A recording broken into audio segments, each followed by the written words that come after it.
வணக்கம். தலைப்புச் செய்திகளுடன் ஆரம்பமாகும் இன்றைய தேனாரம் செய்திகள். மன்னார் வைத்தியசாலையில் இளம் தாய் மரியராஜ் சிந்துஜா மரணம். தவறிழைத்தவர்கள் கண்டுபிடிக்கப்பட்டனர். அப்போ சிந்துஜா கொல்லப்பட்டாரா? காலங்காலமாக இடம்பெற்று வரும் தமிழர்களின் படுகொலைகளுக்கு நீதி கிடைக்கவில்லை. ஆதங்கத்தில் ஜெயசிறில். தொடர்கிறது தேனாரம் செய்திகள். மன்னார் வைத்தியசாலையில் இளம் தாய் மரியராஜ் சிந்துஜா மரணம். தவறிழைத்தவர்கள் கண்டுபிடிக்கப்பட்டனர். அப்போ சிந்துஜா கொல்லப்பட்டாரா?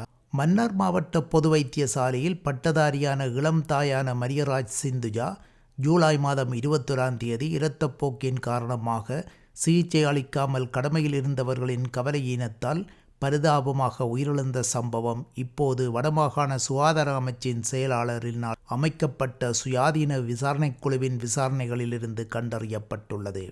இவ்விசாரணைகளின் அடிப்படையில் சம்பவ தினத்தின் போது சிலர் தவறிழைத்துள்ளமை அடையாளம் காணப்பட்டுள்ளனர் என்று மன்னார் மாவட்ட பொது வைத்தியசாலையின் பணிப்பாளர் வைத்தியர் அசாத் எம் ஹனிஃபா தெரிவித்தார்.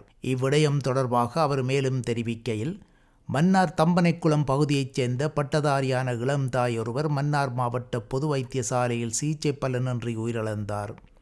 இந்த சம்பவமானது கடந்த ஜூலை மாதம் 28 ஞாயிற்றுக்கிழமை இடம்பெற்றுள்ளது. சிந்துஜாவின் மரணம் இடம்பெற்றதற்கு சம்பவ தினத்தன்று விடுதியில் இருந்தவர்களின் அசமந்த போக்கே காரணம் என்பது கண்டறியப்பட்டு குற்றம் சுமத்தப்பட்டுள்ளது. குறித்த மரணம் தொடர்பாக வடமாகாண சுகாதார அமைச்சினால் சுயாதீன விசாரணை குழு ஒன்று நியமிக்கப்பட்டு மன்னார் மாவட்ட பொது வைத்தியசாலைக்கு வருகை தந்து துரித விசாரணைகளை முன்னெடுத்தது. குறித்த விசாரணைகள் நிறைவடைந்துள்ள நிலையில் விசாரணைகளின் அடிப்படையில் சிலர் தவறிழைத்துள்ளமை கண்டுபிடிக்கப்பட்டுள்ளது. இவ்விடயம் தொடர்பாக விசேட அறிக்கை ஒன்று வடமாகாண சுகாதார அமைச்சின் செயலாளருக்கு மேலதிக நடவடிக்கைகளுக்காக அனுப்பி வைக்கப்பட்டுள்ளது.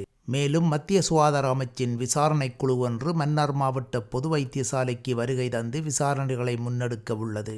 மத்திய சுகாதார அமைச்சின் விசாரணைகள் முடிவடைந்தவுடன் தவறிழைத்தவர்களுக்கு எதிராக நடவடிக்கைகள் எடுக்கப்படும். மேலும் குறித்த பெண்ணின் மரணம் தொடர்பாக உள்நாடு மற்றும் வெளிநாடுகளிலிருந்து எனது தொலைபேசிக்கு பல்வேறு அழைப்புகள் மேற்கொள்ளப்பட்டு கொலை அச்சுறுத்தல் விடுவிக்கப்பட்டு வருகின்றதென்று பணிப்பாளர் கூறினார். அத்துடன் குறித்த அச்சுறுத்தல் குறித்து மன்னார் போலீஸ் நிலையத்தில் முறைப்பாடு செய்துள்ளேன் என்றும் அவர் கூறினார். சிந்துஜா தனது பிள்ளையினை 9 ஜூலை மாதம் சுகமாக மன்னார் மாவட்ட பொது மருத்துவமனையில் பெற்றெடுத்தார். 11 ஜூலை மாதம் வியாழக்கிழமை அவர் சுகமாக தனது குழந்தையுடன் வீடு சென்றார். குழந்தை பேருக்கு பின்பு போடப்பட்ட தையலினை அவிழ்ப்பதற்காக, அதாவது அவருக்கு கூறப்பட்ட பிரகாரம் 7ஆம் நாளன்று, அதாவது 16 ஜூலை மாதம் செவ்வாய்க்கிழமை முருங்கன் வைத்தியசாலைக்கு சென்று தையலையும் வெட்டினார். 27 ஜூலை மாதம் இரத்தப்போக்கு காரணமாக மன்னார் மாவட்ட பொது மருத்துவமனையில் அனுமதிக்கப்பட்டார். 28 ஜூலை மாதம் காலை சிந்துஜா நினைவிழந்ததினால் அவரை அவசர சிகிச்சை பிரிவினில் அனுமதிக்கப்பட்டு காலை 11 மணி அளவில் அவர் உயிரிழந்தார். சிந்துஜாவின் இறப்புக்குரிய காரணத்தை கண்டறிவதற்காக 29 ஜூலை மாதம் பிரேத பரிசோதனை மேற்கொள்ளப்பட்டது. அப்பரிசோதனையிலிருந்து மிக கூடுதலான இரத்தப்போக்கு காரணம் என்று கூறப்பட்டாலும் மேலதிக உடற்கூற்று பரிசோதனைக்காக சிந்துஜாவின் உடல் உறுப்புகள் அனுப்பப்பட்டன. அதிலிருந்து கிடைக்கப்பெற்ற தரவுகளின்படி அதிக கூடிய இரத்தப்போக்குத்தான் காரணம் என்று கூறப்பட்டது. சிந்துஜாவின் இறப்பில் சில கேள்விகள் உதயமாகின்றன. சுகப்பிரசவம் நடந்தேறியது, இரத்தப்போக்கு இல்லை. இரத்தப்போக்கு தையல் அவிழ்த்ததும் இருக்கவில்லை. 11ஆம் நாள் இரத்தப்போக்கு ஆரம்பித்தது. இரத்தப்போக்கு தையல் போட்ட காயத்திலிருந்து வந்ததா அல்லது கருப்ப பையினுளிலிருந்து வந்ததா? கருப்ப பையினுள் ஏதாவது பொருட்கள் கவலையீனமாக விடப்பட்டனவா? இதனால் கருப்ப பையினுள் ஏதாவது நோய் தொற்று ஏற்பட்டதா? அதனால் இறப்பு உண்டானதா? கவலையீனத்தால் இறப்பு ஏற்பட்டிருந்தால் அதிக கூடுதலான இரத்தப்போக்குத்தான் காரணமானதால் சிந்துஜா கொஞ்சம் கொஞ்சமாக உயிரை விட்டாவா? அப்போ கவலையீனமாக சிந்துஜா இறக்கவில்லை.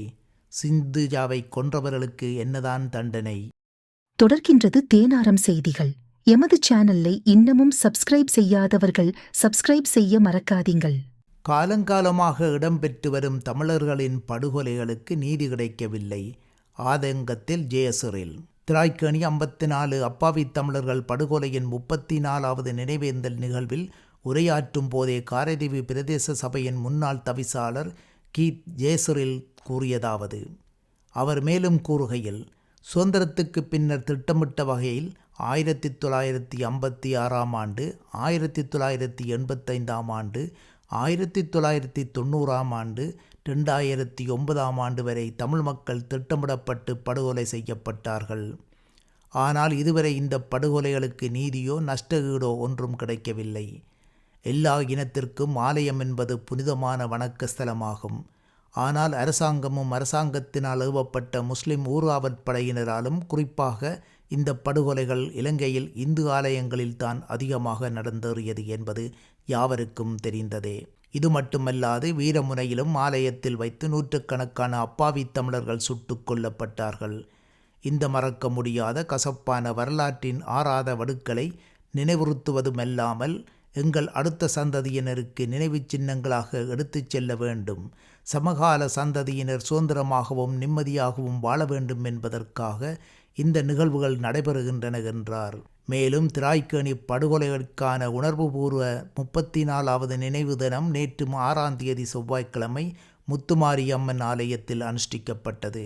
அம்பாறை திராய்க்கேணியில் இராணுவம் முஸ்லிம் ஊர்காவல் படைகளால் படுகொலை இடம்பெற்ற முத்துமாரியம்மன் ஆலயத்தில் சூழலியல் நீதிக்கான மக்கள் கூடல் அமைப்பின் அம்பாறை மாவட்ட இணைப்பாளர் துரையப்பா காத்தவராயன் தலைமையில் இந்த நினைவேந்தல் நடைபெற்றது. படுகொலை செய்யப்பட்ட மக்களுக்காக ஈயச்சுடர் ஏற்றப்பட்டு மலரஞ்சலி செய்யப்பட்டதைத் தொடர்ந்து கொல்லப்பட்டவர்களின் ஆத்மா சாந்தியடைய வேண்டி ஆலயத்தில் விசேட பூஜை நடைபெற்றது. அத்துடன் படுகொலை சம்பவத்தில் கணவனை இழந்த பெண்கள் மற்றும் சம்பவத்தில் பாதிக்கப்பட்டவர்கள் தமது நினைவுகளை மீட்டி உரையாற்றினர். கடந்த 1990 ஆகஸ்ட் மாதம் 6ஆம் தேதி திராய்க்கேணியை இராணுவத்தினர் சுற்றி வளைத்தனர்.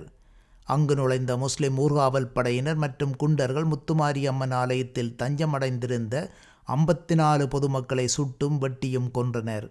இந்த சம்பவத்தில் 13 வயது சிறுமி ஒருவர் வன்புணர்வுக்கு உள்ளாக்கப்பட்டும் கொல்லப்பட்டார். இந்த வன்முறையின் போது தமிழ் மக்களுக்கு சொந்தமான வீடுகள் எரியூட்டப்பட்டன.